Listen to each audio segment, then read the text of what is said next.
So I wrote this one.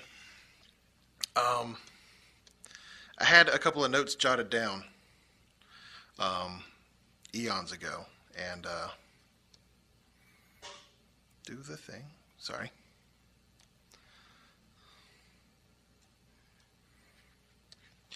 And I kind of put it aside, and I didn't think about it for a good long while. But Dad said something at the end of last month's Bible study, not last week or so, but that kind of reminded me of the notes I'd taken. And in a silly sort of sense, I kind of disagreed with what he'd said. But so if you'll excuse me and allow me, here's my months overdue, overthought rebuttal to a passing comment Dad said that one time. Because at the end, I can't even remember how the question was phrased, but Dad said, "No, I don't think I see us as pawns in God's plan." I had to kind of rebuttal. Here's Kyle again talking about gaming from the pulpit.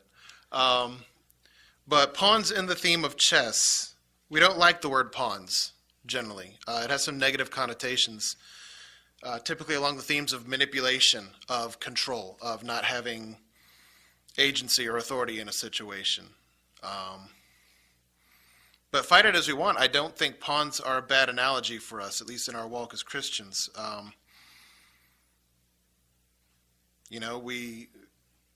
God has control over us if he wants it. Yeah, we're free moral agents, but if he wants the control, he has the control. You go back to Gideon and all these battles that were fought in the Bible that God won for Israel, and Israel didn't have to lift a finger. The army was destroyed anyway by themselves because God took control for that moment and said, now you guys lose. And let them destroy themselves instead of having to fight that fight. So if even guys that don't like God are under his control, how much more are we that we like to think that, we always want to say that we want to be a tool for God. But a tool does have to surrender that agency and control. The hammer can't hammer on its own. Even a robot in a factory plant has to be told the specifications of what it's cutting or measuring or building.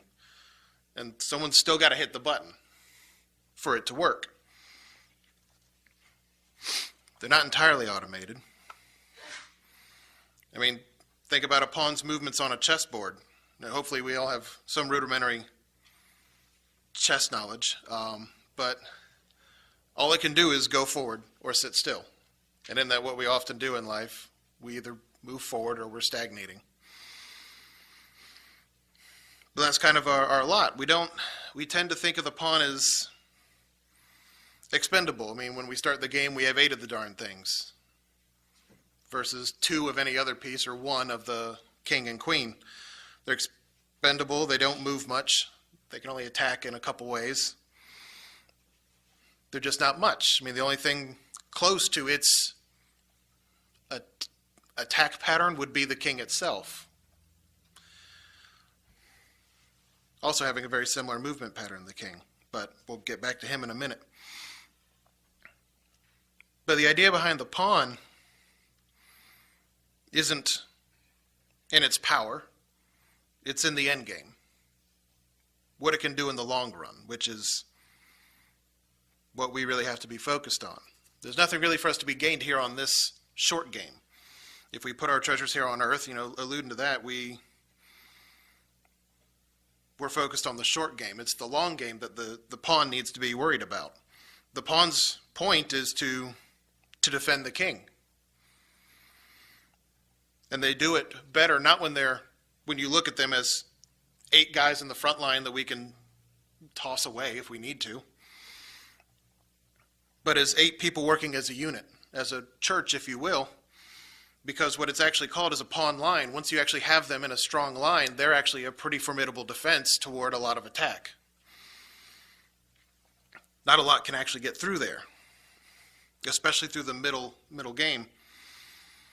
But again, they really shine in the end game. the pawns. But on top of that, the king, I think, is a good metaphor for our God, and at least how he's viewed in this world. Again, the king can only move in one square in any direction he wants.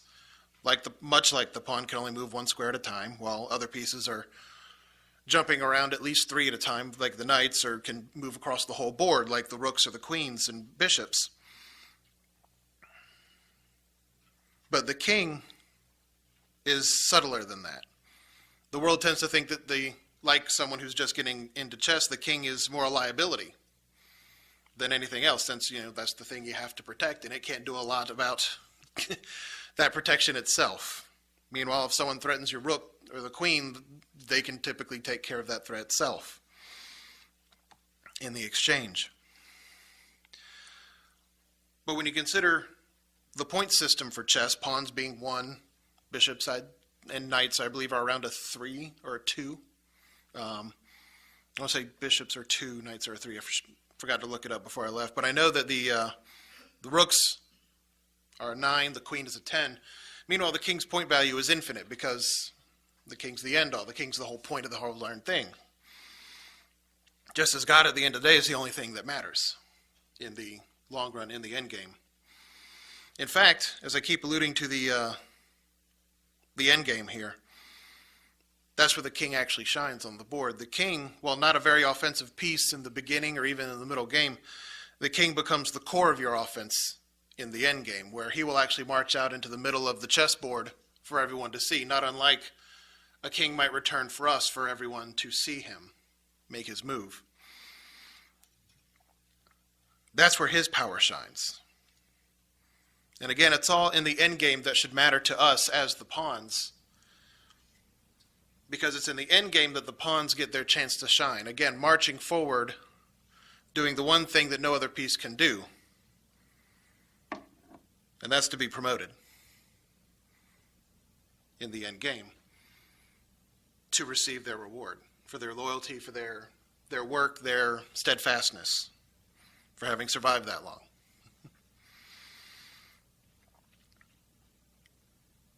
So I suppose that's it. Just the idea that we too often write off ourselves, or we write off the pawn and don't realize how often